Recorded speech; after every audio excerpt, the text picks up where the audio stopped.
Hello, welcome to the 24th annual Miami Jewish Film Festival, one of the world's largest and oldest Jewish cultural arts events. We want to thank all of our members, sponsors, community partners, volunteers, all of you film lovers, and especially our presenting sponsors, the Center for Advancement of Jewish Education, SAGE, and the Greater Miami Jewish Federation for their continued support through all these years. My name is David Reese. I'm a language arts teacher and a teacher of an elective course in Holocaust Studies here at Miami Beach Senior High School, where I am today. And I'll just say I have my mask on. It is February 22nd, 2021. So we are in a situation where we're masked at school and we have also students at home. And so we have these dual modalities. So I will have my mask off when I'm speaking, and then I'll mask back up when I'm not, just to follow the Centers for Disease Control protocols. Back to the introduction. I'm excited to be moderating a virtual conversation with two of the folks most responsible for the documentary The Invisible Line. We'll be speaking with third wave student Mark Hancock and director Emanuel Rotstein. Yes. Mark Hancock is also an associate producer on this film. Is that correct, Mr. Hancock? Yes. Thank you. Yes.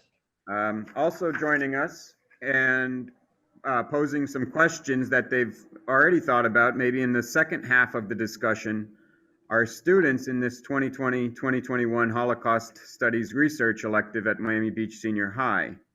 So we're on the same page. The students listening to this moderated discussion have not seen The Invisible Line, but we have viewed and reflected upon the 1981 TV film entitled The Wave, which was, of course, one of the many retellings in film and on stage of the 1967 experiment in Ron Jones' history classes at Cubberley Senior High School in 1967 in Palo Alto, California. So thank you all for joining us. Let's start. Let's start with Mr. Hancock, a student in that class. Can you tell us just briefly, I know you're in Seattle, was Palo Alto your hometown? How did you come to be in that class in 1967? What was a little bit about the town you were raised in, or Palo Alto at that time? Thank you very much. And again, thank you to the festival for including our film. We're excited to be here. Palo Alto was my hometown. I was born and raised there.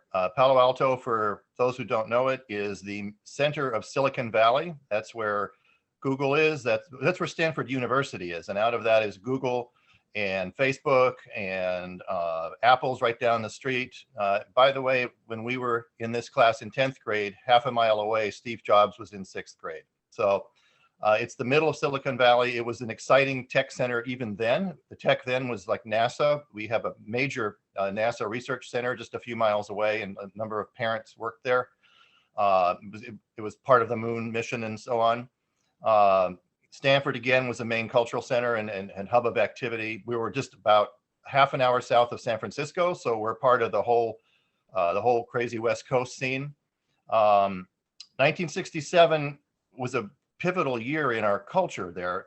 And one aspect of this story is that this occurred in spring of 1967, which was before the so-called Summer of Love, when all the hippie things started in San Francisco. So all the crazy rock and roll stuff was actually a few months after this. At the time of the wave, we were still well-behaved 15-year-old kids in 10th grade in a history class.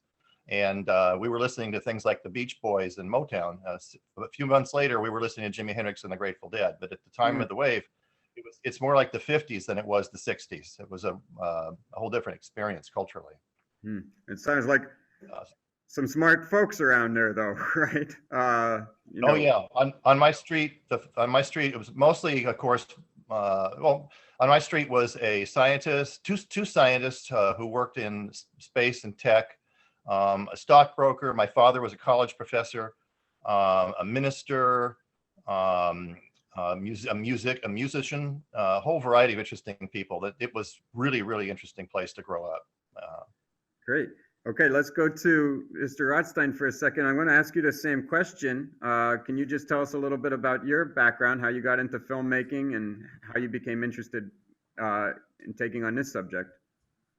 Sure, David. Thanks for having me. Thank you, Miami Jewish Film Festival, for inviting us for this year's edition. It's a big honor, and I'm very happy to share the stage with Mark.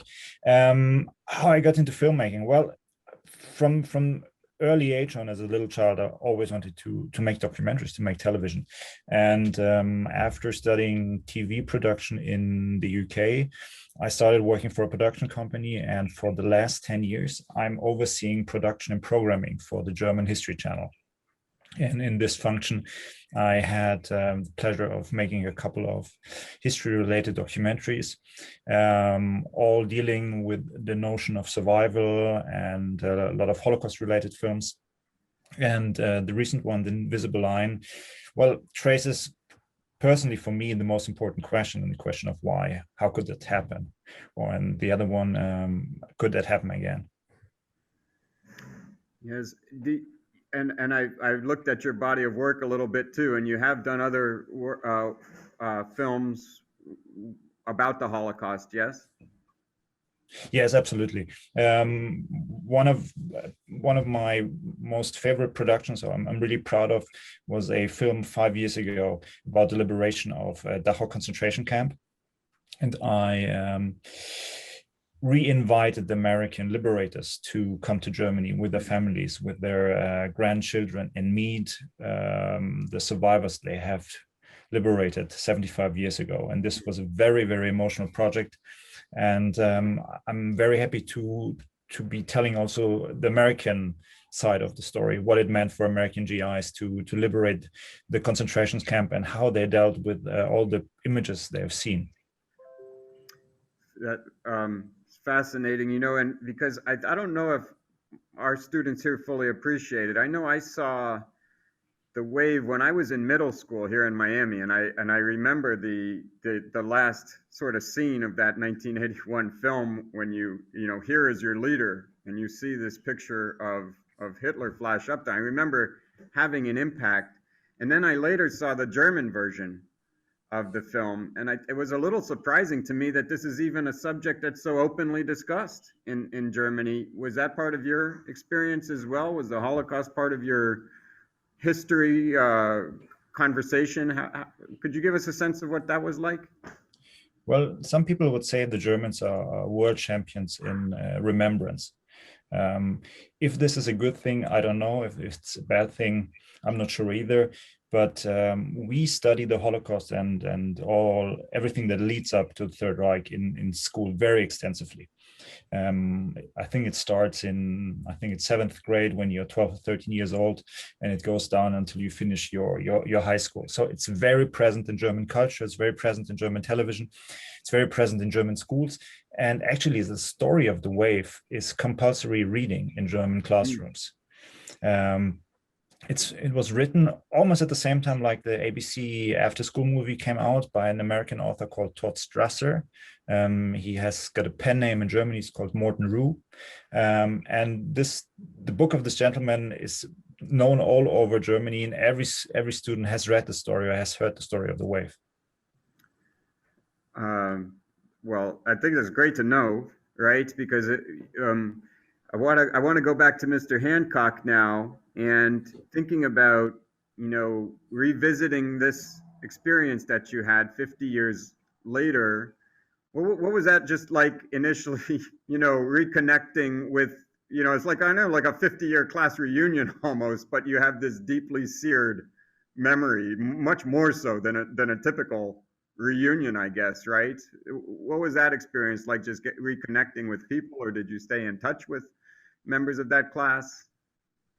The reconnecting was real interesting. We did have high school reunions every 10 years, and we actually had our 50th just a couple of years ago. And in each of the 10-year reunions, the WAVE students would sort of gather off to the side and visit with each other, and because it was the most, for many of us, it was the most memorable experience in our 3 years in that high school. And over time, things changed because so it happened in 67. We graduated in 69. So in 79, there really wasn't too much talk about it. And we were still in the same cliques and friendships that we'd had in high school. But in 89, the Norman Lear movie had already been out, the 1981 movie, the ABC movie. And so in 89, there were some things to talk about. And so we began to exchange, hey, gee whiz, our story is out there. We didn't expect that or know that. And so by 89, we were finding that out. 89 was before the internet, so we really didn't have any idea the extent to which the story was being used. We had lost touch with the teacher, Ron Jones, and I kept thinking he would show up at one of the reunions, but unfortunately the committees never invited the teachers until our 50th. But then at the 99 reunion, the internet, the web had been out since 1995, and so we were now cognizant of just how big this story had become. It has a life of its own, and Emanuel and I and others just try and support teachers and theater groups that use the story, try and help them out with it. So in 99, it was like, oh my gosh, there's a lot going on here. We should and by 99, we'd realized that that between the Norman Lear movie and the book, by the way, the book came after the movie. If you read the front piece in the book, it says it is a summary, it's a novelization of the movie. So the movie came first and the book came second. So by 99, we thought, wait a minute, everybody's telling our story except us. And if people were putting their own spin on it, their own interpretations of it. And so by 99, I'd had it. It was like, okay, we need to tell our story. And now that the story's so big, we need to tell it before we all get too old. And I'm now 20 years older than I was in 99, and I'm definitely getting up there in the years. We were lucky in 99, and so in the early 2000s, another friend and I went to work on it, Phil Neal, and Phil Neal was a student in the class, and he and I kept in touch off and on over the years. And so he and I went to work on the initial documentary, which we finished in 2010, and that forced us to reconnect with the students in a much deeper way, and also to reconnect with the teacher, because we hadn't talked to him in decades, and not for any special reason. There's no mystery to that. It's just that when you finish high school, you leave. Most of us left town. We had careers, we had families, we had jobs, and we got on with our lives. But once we saw what was going on with the story, and we think it's an important story, and the lessons that it has and the discussions that it prompts, we think have great value. So we were happy to support everybody who was doing it. And we started with the documentary, then the German film came out after that. And then the teacher, Ron Jones, and I had gotten to know Emanuel through a prior project. And Emanuel wanted to update the information on it and take another crack at what had happened then. And I was lucky enough to be able to work closely with him over the last few years as we put Invisible Line together. Invisible Line is as you'll see, Invisible Line has the original teacher, his wife, and this is the first film of his wife, and she's a key part of the story, and 7 students, including one new student that we had not found prior. So it was like putting a puzzle together.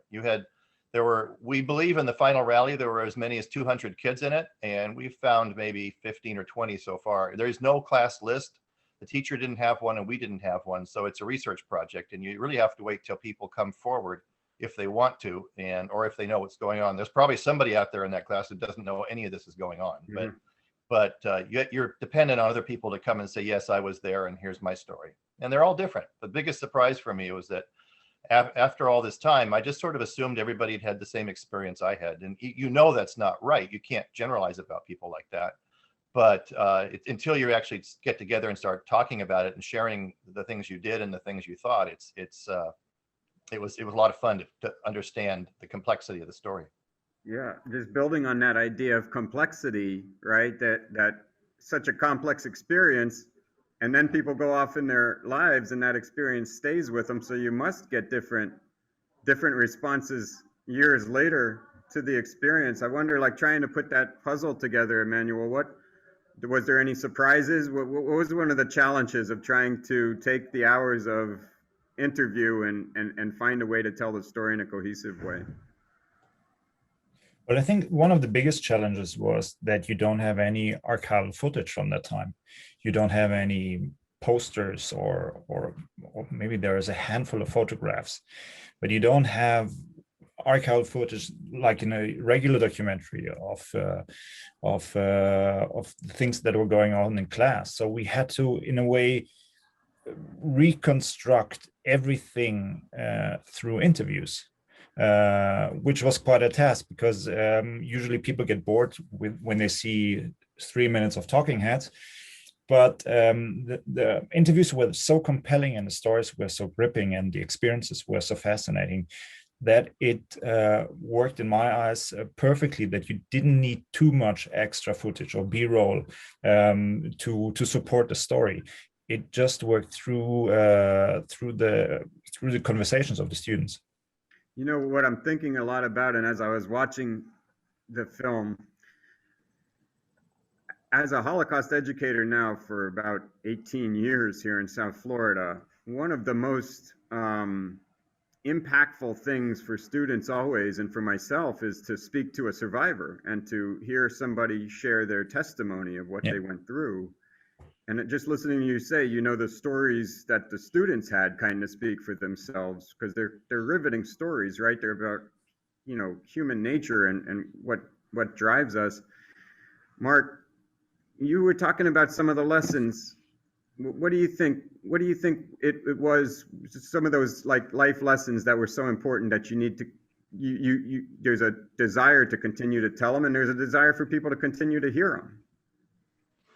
I think I used to jokingly say I from the class I learned not to trust anybody, and I don't join groups. And obviously I've thought about that for a long time, and I take it back to critical thinking. At least that is one of the major lessons of the class is you cannot take things at face value. You have to think consciously about where you put your trust. You have to try and get good information so that you can make good decisions. And I think that's an important lesson for me from that class. In that class, because of the oppressive environment, we had no freedom of, he took away all of our freedoms. We had no freedom of speech or freedom of association, freedom of information. We couldn't, no freedom of dissent. You couldn't even ask a question about it without being thrown out of class. And so that whole experience, being in a situation where you have no control and you have to figure out what you're going to do and how you're going to do it, that became a real focus of mine. And that sort of leads to the second main lesson for me is the importance of standing up.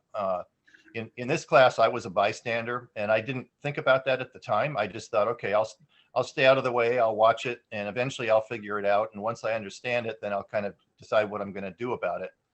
And that in today's world, we don't often have the luxury of waiting and thinking about things. You need to step up and do something about it. And for kids who are in bullying classes, there's the importance of helping out when you see somebody being bullied and not just walking on by. And so in the case of this class, for probably 10 or 20 years, I thought about looking back at myself, I thought, well, I was okay. I didn't hurt anybody. I didn't turn anybody in. I didn't do anything really bad. I just watched it. And it wasn't until I started thinking about taking Holocaust classes and studying it more closely that I realized that was not something to be proud of, that I'm ashamed that I was a bystander in that class and that I didn't step up. There were very few kids who had the courage to, but I knew better and I should have done something. And it wasn't until the very last day that I began to really think about that.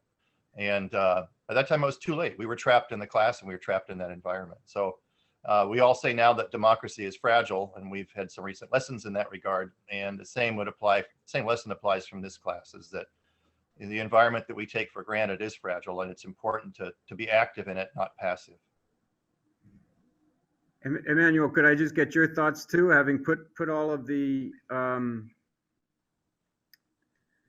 different impressions of the experience from the students, from the teacher, from Ron Jones' wife? What do you think comes out as a standout lesson that people viewing your film now should be taking away in 2021?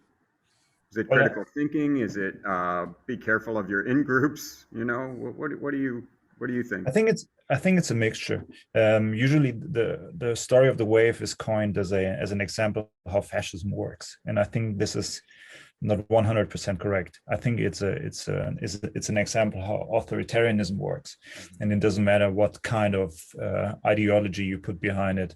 It could be left extremists, it could be right extremists, it could be even extreme environmentalists. So in any case where you experience a group where the leader or the leading party says you have to use force to fight for your ideas, where you exclude others, where you don't allow for dissent voices, where you don't allow for humor, where you don't allow for people to utter their own opinion, where you don't allow people to share what is happening within a group. These are all warning signs where you should know, well, I might be on the wrong track, even if you think that he or she is doing the right thing or proclaiming the right thing. Because Ron Jones had a great idea. He said, we are going to march in Washington on end the war in Vietnam, which is a great thing to do, because when you think how many American soldiers died, or North or South Vietnamese innocent were killed, so you think this is the right thing to do. But as one of the students says in the film, we thought we might use force to do that. And if you think you have to use force to in a way proclaim your argument, you are on the wrong track. Hey, you know, we were talking before we started taping a little bit about what was different about the 1981 film that the students on this call have seen, and this film, The Invisible Line, which when we talked about how the 1981 film was actually a fictionalized telling, sort of a historical fiction. What I just heard you say was something that is not included in the 1981 film, which is, you know, and we talk about this kind of gradual buildup to action, to some type of violence in a fascist system, right? First, it doesn't begin like that, right? I mean, Mark, you know, it was a game you were saying at the beginning. It was a game you were playing with your peers. You know, so you feel like there was a turn. But I just want to point out that idea of the March on Washington being something that was the actual action that the students were kind of like, that was the carrot that was being held out or something, that was what you were working towards. I'd like to come back to that in a little bit if we could. But Mark, maybe you could talk about some of the first days of the experiment. What was the feeling initially of being a part of something special? I think the first thing to think about is we already had that mentality, this being special to begin with. Ron Jones was our homeroom teacher. It was our first class in school every morning. He was also our social studies teacher, and he was the most popular teacher in school. We were 15, he was 26, and so this is his first year teaching, and so he was a very exciting, fun teacher who was very much like us. You know, he was not a stodgy teacher who'd say, here's a book and there's a test on Friday. His classes were exciting. He'd bring in guest speakers. He'd show movies. He did lots of really fun things in that class. It was a lot of variety in the class. The class was also called Contemporary World, and he was teaching us about Russia, and this is during the Cold War. He was teaching us about China, and this is when the Cultural Revolution and Red Guards were happening. One event that we all remember, which was really fun, is that in the middle of the Chinese thing, he actually placed a person-to-person phone call to Chairman Mao, and we watched as his phone call rolled through a series of overseas operators, which is how you did it then. And that he almost got there. We think he might have even gotten to the front desk or the secretary at the front desk. So that shrunk the world for us. This is before the internet again. So all of a sudden, you know, you're on the phone talking into another country, and that was pretty rare. He talked to us about Africa, which is being decolonialized. A lot to talk about there at that time. The wave was part of a lesson about the social conditions that led to World War II, and we also studied the conditions before World War I. We did not study the wars themselves. And then after the wave, we had 6 weeks about the Vietnam War, and then it was summertime. So it was a really exciting class with exciting topics, and he was a really fun teacher. And because he was so popular, we knew that we were lucky to be in that class. I'm in Mr. Jones' homeroom class, and even today we find kids and we say, "Were you in the class?" And they say, "No, but I wanted to be." Mm-hmm. And this is well before the wave. The wave before the wave, he had done experiments during those other lessons, usually a day or so, maybe the hour in the class. I remember during the Africa lesson, he did an experiment on apartheid, and he broke us up into two groups with a set of rules. And most of those were interesting and fun, but they were short-lived, and like I said, fun. So we sort of laughed them off. Yeah, we learned a little something, and off we went. So when the wave started, we did not feel threatened. It was just another fun game with our favorite teacher. And so and it was not real clear at the beginning how long that was going to be. We thought it was another day or two. And so he established, when one of the kids said to him, how could the Germans have fallen for the Nazis? He said, well, let's try it out. And we set up an organization. We gave it a name. We had membership cards. We had armbands. We had slogans. We had rules.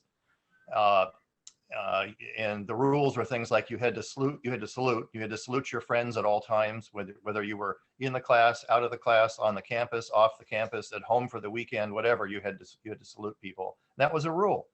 But he day after day, it became more and more complex and more oppressive, and he'd have more rules and more rules.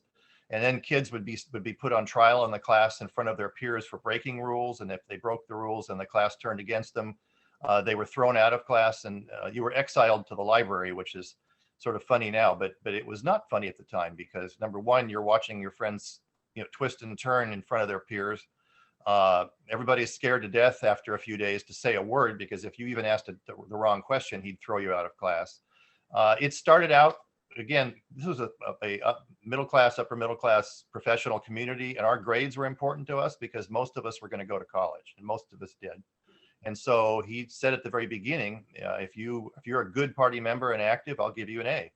And that got a lot of people's attention, because A's were important to us. They still are. Palo Alto shows up in the newspapers and stories about that sometimes. If he said, if you just go along with it, I'll give you a C. If you give me some trouble, I'll give you an F. But if you try a revolution and you succeed, I'll give you an A. And personally, I was attracted to that because I was a mischievous 15-year-old, but I couldn't figure out what to do about it. I guess I kept thinking and not acting. It's important to understand in looking at this story that there were two phases, and I'm not sure that's so clear in the 81 movie. Emanuel covers it very well in Invisible Line. There's the game phase, which I just mentioned, and I would call that the game phase, or the indoctrination phase. So we set up all the accoutrements of a little fascist state. But it wasn't until he came in one morning and said, this is real. This is not a game. We threw out the kids who weren't serious. You're the serious ones. And this is we're starting a new third political party in the United States. You're the youth movement of that. There's thousands of other high schools doing this right now. And again, this is before the internet, so we couldn't fact check him. It's a teacher we trusted, so we weren't too sure whether to believe him or not. But when he linked it to the Vietnam War and said our third party is going to get out of Vietnam, that was really important to a lot of us. He tapped into some existing energy that was already there. The boys at 18 could be drafted by the military and sent to Vietnam, as we say, to kill or be killed. One of the things that had us very angry is you could die at 18, the government would kill you, but you couldn't vote till you were 21.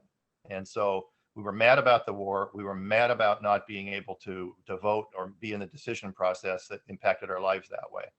So it took on a whole different feel. And the other thing was that when he said it was real, he stopped being the fun teacher who was, always lots of fun and smiling and joking around, and he became serious, and he never broke character through the balance of the experiment. You kept thinking that at some point he'd give you a clue. I kept thinking, what's going on here? I've got to figure this out. And he never smiled. He never even winked at you. He just stayed as the harsh dictator, and it just got more and more oppressive. So until the final ending. So, and the ending is pretty well portrayed in the 81 movie. It's pretty close to how it came down. Yeah, there's so much in what you were just talking about. I'm feeling like I'd like to know, because right, you're thinking when you're 25, 30 years old, 40, 50, 60 years old, looking back at this, you have more practice in critical thinking. You have much more lived experience, right? But as a student with this highly respected teacher and this premium you're placing on grades and not being exiled, I'm just kind of like, I don't know if you could talk a little bit more about what did you think was going on? What did you think was going on? And how did he kind of, maybe through that change of tone, keep you at bay, keep your critical thinking at bay. If you understand my question, if you understand what I'm driving at. I think I'll give it my best shot. It was very difficult because this is somebody you really liked a lot and you had trusted a lot, and you kept thinking, I want to trust him. And at the beginning, when it's a game and it's just for grades, it's no big deal. But then when it takes on this reality, which is well beyond grades, it's like, okay, now what? And the way I sort of simply describe it now is you had a good mission, which is get out of Vietnam, and bad behavior, which is all these strict rules of behavior. And I heard rumors of boys fighting in the halls. I didn't personally see that, but I would expect that. So my emotions rolled from fun at the beginning to confusion, and ultimately to flat out fear. And when we talk to people who have grown up in oppressive societies, autocratic societies, fear often comes up pretty high on the list or at the top of the list. And so living in an environment of fear I tell you what, one of the experiences that it's taken me a while to figure out is yes, you're part of a group, but if you have any independent thinking at all, you feel alone, because everybody appears to all be on the same page. You have nobody can step out of line because they're removed one way or another. And so, and they're all afraid of talking to each other openly. So everybody seems to be on the same page. And if you're thinking on your own, you feel alone. And it's really interesting to feel alone in a group like that. And hard, right? Hard to stand up against the will of a majority with such a strong figure as the head. Emanuel, in schools in Germany, as you're learning Holocaust history, this history of indoctrination, are students taught about critical thinking? Are they talking about groupthink and did that something you were trying to show through the film? Absolutely. I think there are three major topics or recurring topics in German high schools. It's the story of the wave, it's the story of Anne Frank, and it's the story of the White Rose, the resistance movement in Germany. And today is the day where one of the resistance fighters was killed by the Nazis. So this is very present in the German psyche, and people use it as a way of teaching how to stand up to autocratic systems, how to see the warning signs, what to do, and why is it important to, in a way, foster our democratic society and fight for the democratic society. And especially in the case in Germany, where we have experienced two dictatorships in the 20th century, we are very alert to any signs of autocratic parties popping up in Germany. So the media, the schools, let's say the mainstream population has quite a sense of why it is important to safeguard our democracy. And then, thank you. And you bring up this idea of safeguarding the democracy, right? And I think this gets at some of the complexity, because I didn't know who were you against, right? You were initially, just going back to the wave, the students didn't have a common enemy at first, right? They were just forming a community at first, and eventually there comes this enemy, people who dissent in some way, won't salute or whatever. But then you got a mission, you got an action, right? To march on Washington, and that must have been kind of a feeling of empowerment. That idea, at least as a high school student, I know I would want to be told to do something. I think we talk a lot about not being a bystander, but then not knowing exactly what to do or how to approach it. But here this is what we're going to do, and you have all of this support behind you to do it. Was there still fear in it at that point, or did that take some of the fear out of it for you, Mark? The idea that we have a march on Washington and we're going to go all do that together? I was total fear. The problem was the oppressive environment. You could not speak up. You couldn't talk to your friends. You had to either go in lockstep or be a bystander. And as in my case, it was easier to just be a bystander. And that's the wrong thing to do. there was lots of passion about Vietnam and about the draft, like I mentioned. The weekend after the wave, I believe it was either the weekend or the weekend after the wave, were some of the largest demonstrations in the history of the United States up until recently. There were almost 100,000 people on the streets of San Francisco against the Vietnam War, and there were almost 200,000 people against the Vietnam War in New York City. And I and many of the WAVE students, but many, half the population of San Francisco were not really, but half, a lot were in those demonstrations. And so it was, and that was ongoing before the wave, during the wave, after the wave, that passion against the war. And 67 is a little early to be against the war, but we're near San Francisco, which of course is a hotbed of liberal thinking. So it was a major movement in the area at the time.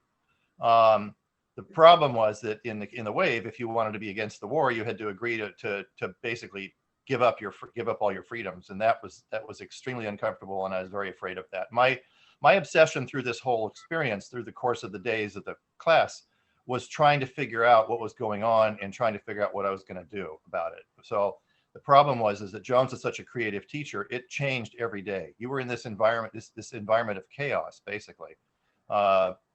Every day there were new rules. Every day there were new kids thrown out. There were kids trying to join from outside the class. Every single day was a surprise. And so trying to get your bearings and have any sense of order in your own mind was very, very difficult. And at the end, I was so afraid that, as those of you who watched the films or read the book know, we had this final rally. I ran out of the rally before the end. I was so scared. It's a longer, more complex story, and we explain it in Visible Line. But I was so afraid at that point, and I knew the teacher was unpredictable, and I couldn't take it anymore, and I ran out of the room. And and I wasn't alone. I probably followed somebody else. I doubt that I was courageous enough to be the first one out, but a few of us just bailed out of there. We couldn't take it. During that rally, was it explicit in the way, at least that we've seen portrayed in 1981? I think it's also portrayed in the Invisible Line in the same way, with, here's what you signed up for if you follow this course. Was that the way that rally was presented there? I'm trying to think back to 67 and what the technology would have been. Right? Was it a television screen? Yeah, it was a really big TV. It was probably 19 inches. So the rally is fairly well portrayed in 81, and it's in the 81 film, and it's described by us in Invisible Line. It was not in a large auditorium, which is the way it's traditionally shown in other films. It was in a classroom that was intended to be a classroom of classes. So the official not attendance, but the official seating in that room today, because that room is still there, per the sign on the door, it's 125 people. And we had probably close to 200. So the room was hot and stuffy. It was at lunchtime. By the time we had got to the point of the rally, Jones had bodyguards we were 10th grade, from his 12th grade class. He'd recruited some boys that were in the car club. So they had the black leather jackets from the car club with their logos on the back. And then they were called the Executors, and they had a car and a guillotine as their logo. So they were his bodyguards, and we were afraid of them in real life. So they manned the doors on that room. We were led into the room, sat there in dead silence, sitting in attention like we had been taught. That was one of the rules of behavior in the class, was you would come in, be silent, and sit at attention. And per the 81 movie, Jones, he led us through our chants and our slogans and so on. We had media there with cameras and reporters taking notes. We found out only afterwards that those were all fake. There was no film in the cameras, and they were friends of Jones who were there to sort of set the scene.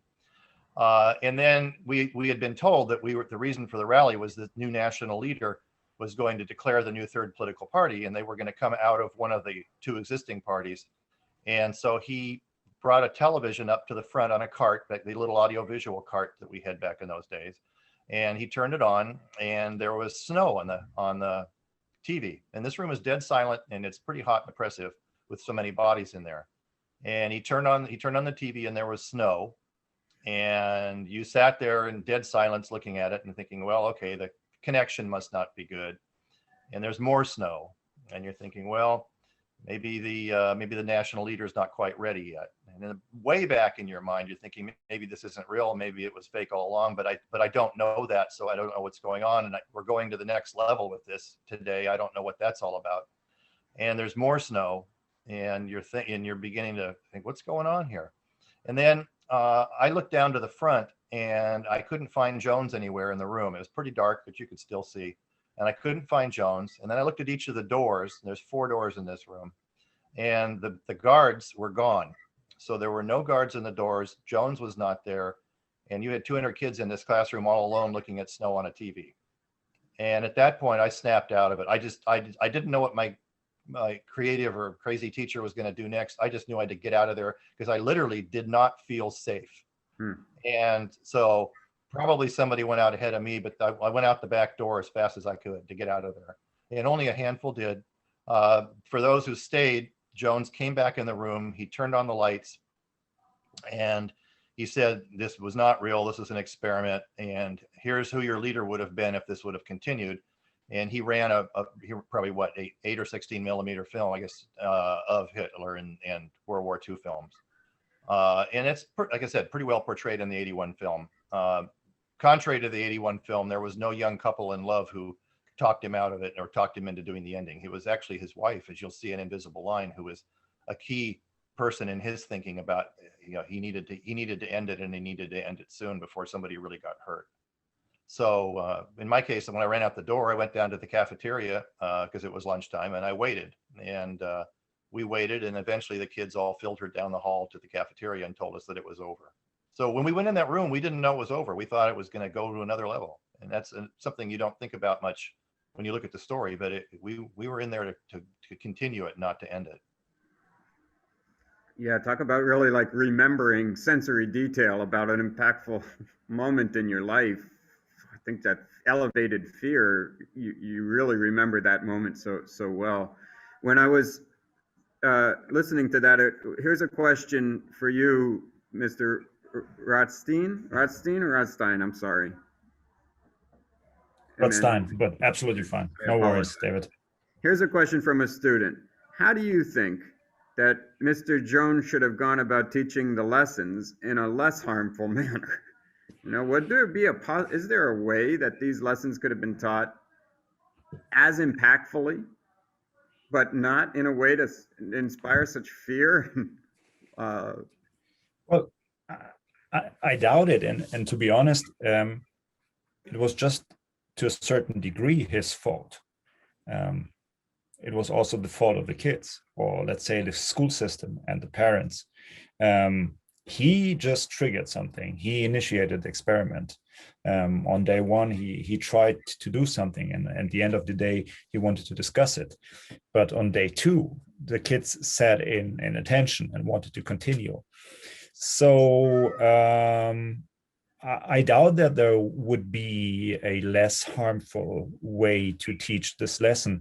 And we're not only talking about 200 kids in this classroom who were taught this lesson, we're talking about millions and millions of readers and TV watchers and users around the internet who are inspired by the story. So I think he has taught many people a very valuable lesson. And I'm really, just judging from an outside perspective, the way he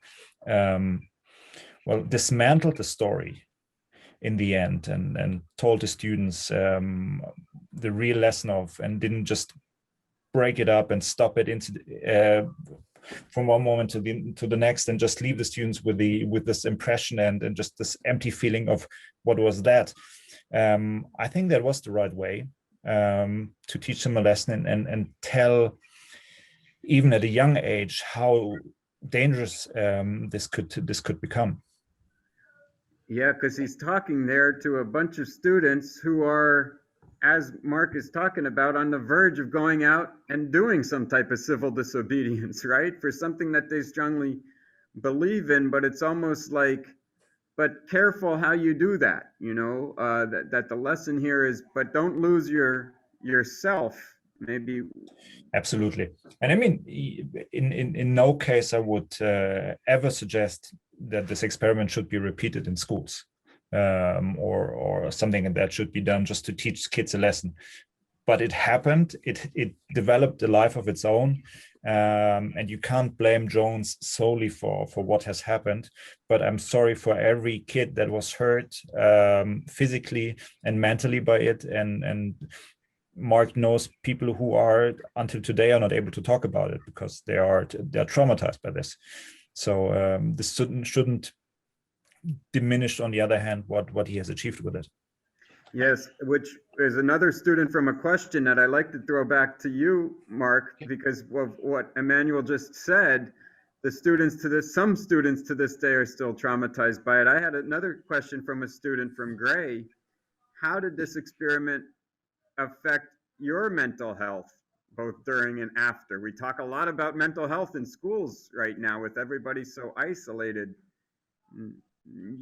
I'd like to take a minute though and answer your prior question, as it's important. Certainly. So I'm working on a PhD in Holocaust and genocide studies, and one of the important things that we are taught repeatedly is do not do experiments in classrooms around this topic. And I think it's important to talk for another minute about what that means.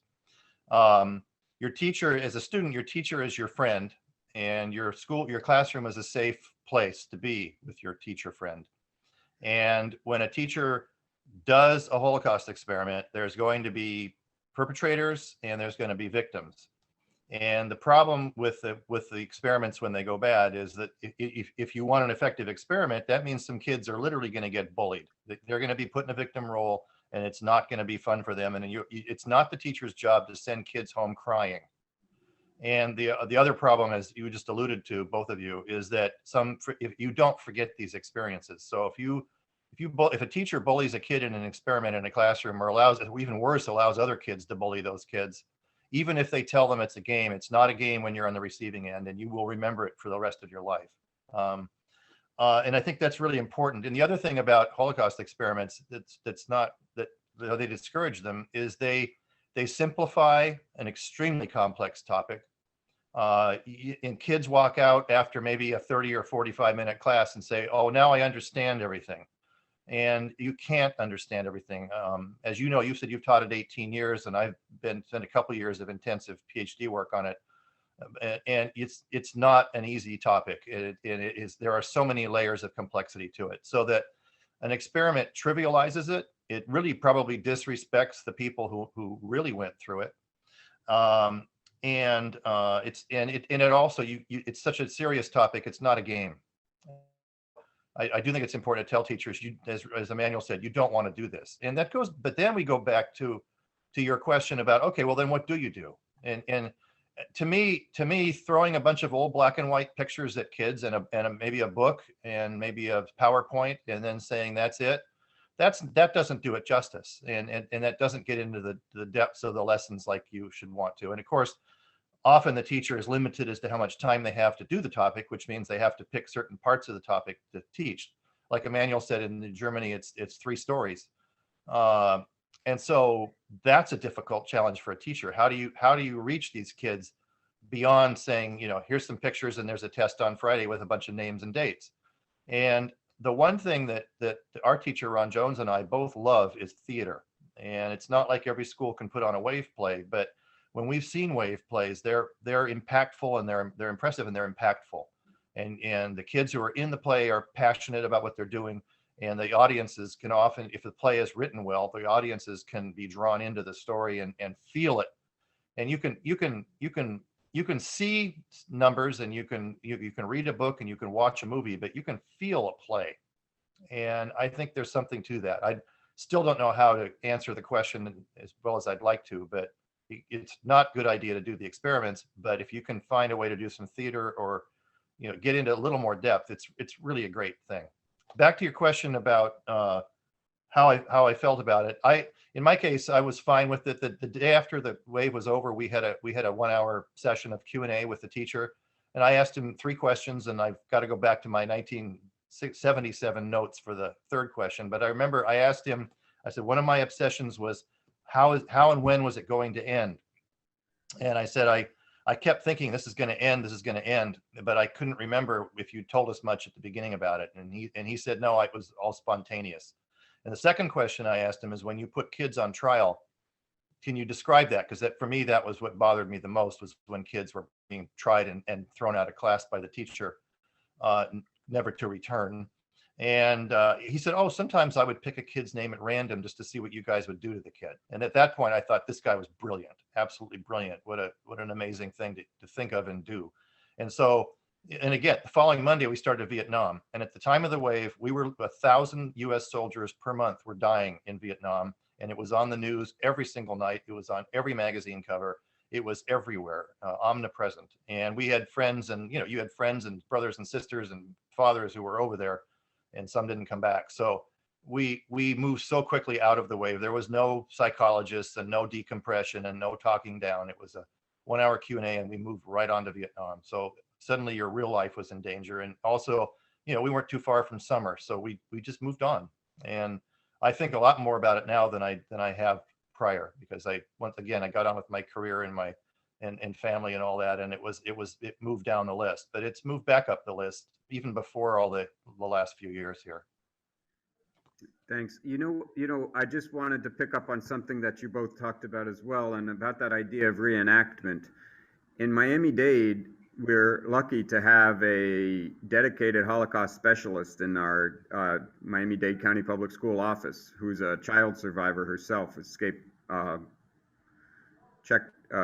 Hungary. It was Hungary. She escaped in 1939 with her family, and so, but she's always talked about this idea of, when you enter the Holocaust unit, it should be, the students should find a way safely in, and they should find a way safely out. And that's this idea about, like, no, don't reenact a cattle car or put people into this situation where they have to sort of feel tangibly, because, as you said, I think it's disrespectful to the victims themselves, and it isn't that we want to do any damage. We don't want to do any damage to anybody. We want to talk about thinking critically, not blindly following a group, and understanding the history of what can happen if you do that. So I'm happy that we were able to talk about that, because even in choosing to do this, I introduced it to the students and sort of saying, now this is what this film was about, and we're going to watch it through, and we're going to think about it critically. And I've got a great group of students here who are doing that. So I just wanted to kind of point that out, that idea about, like, role play is not something that should be part of any kind of thinking about Holocaust studies. I don't know if anybody wants to add any more along those lines, or if we talk. I would just say it's a bit embarrassing to say I'm glad I went through it, but I can't recommend anybody else do it. It's just I still conflicted on that. That's kind of this paradoxical thing. It was a great experiment. It's a lasting, lifelong and thing you have, right? That continues to find relevance in the world today, but it wasn't good pedagogy at the same time. There's some conflict there. And I don't even think of anything like it, and I think that's because I think generally teachers understand, don't put students in a position where they might have to, there is an authority when you're a teacher that students are listening to what you say because they have to, and you were put in this position to either get the A or be judged, and your college application can be in jeopardy because of it. So that's some powerful motivation there to fall in line. Actually, it just hit me that not only was college important to us for ourselves, and maybe our parents wanted us to go, but for the boys, if you went to college, you could defer your draft for 4 years. And so if you didn't get into college, you could be drafted right out of high school. If you went into college, you would get 4 years of deferment. And I hadn't really thought about that for a while, but that's yet another piece of that puzzle.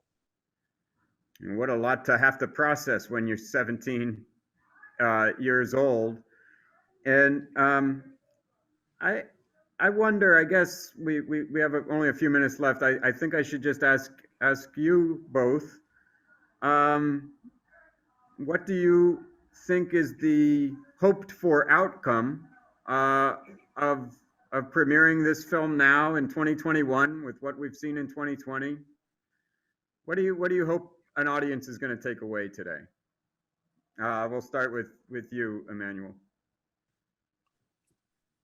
Well, maybe as I said in the beginning, you should be alert by any movement, leader, political party, or theory that you encounter, which says of itself that it knows an answer for everything, or it has an answer with that is black and white, and there are no shades of gray. An answer for complex questions doesn't exist. The world is so complicated. We see it in the pandemic. There is no clear-cut answer how to tackle a virus. There is no clear-cut answer how to change or how to tackle climate change. And please stay away from every person who says we have a secret. We know the truth is somewhere in the internet with organizations or with certain people. The truth doesn't hide somewhere. It's in plain sight. We just have to be open-minded, have the ability to listen to as many voices as possible. And if you encounter someone who wants to silence the voice or who proclaims they know an answer, just stay away from it. Such a great thought. And Mark, what do you hope the students, the audience in general, will take away from this discussion? Will take away from the invisible line? I think the lessons of the story are even more important than what happened to us. And so, I view the story as a catalyst for discussion. So it obviously it's initially when you look at it, it's a great way to start thinking and talking about leaders and groups. But one of the things that we haven't touched on is life is situational. You cannot predict what's going to happen to you and what situations you will find yourself in. And sometimes they're good and sometimes they're bad. And sometimes they're easy and sometimes they're difficult. And so again, a personal lesson, but I think an important lesson from this is one is having the critical thinking skills, the curiosity to look around you and understand as best you can what's going on before you take actions.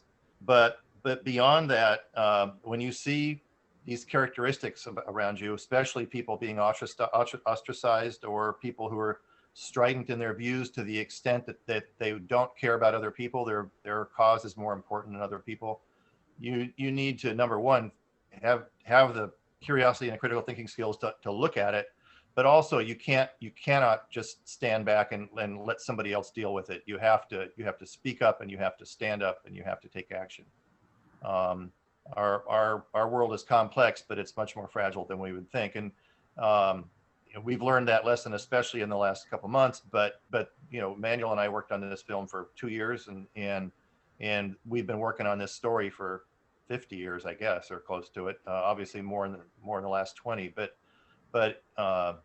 it's the importance of speaking up and stepping up, I think, is the bottom line. I think that's a great way to conclude. I want to thank Mr. Rotstein and Mr. Hancock for joining us today. Once again, thank you to all of our members, sponsors, community partners, volunteers, film lovers, and especially SAGE and the Greater Miami Jewish Federation. Thank you to our audience. Thank you to the students for participating in this piece of the 24th Miami Jewish Film Festival.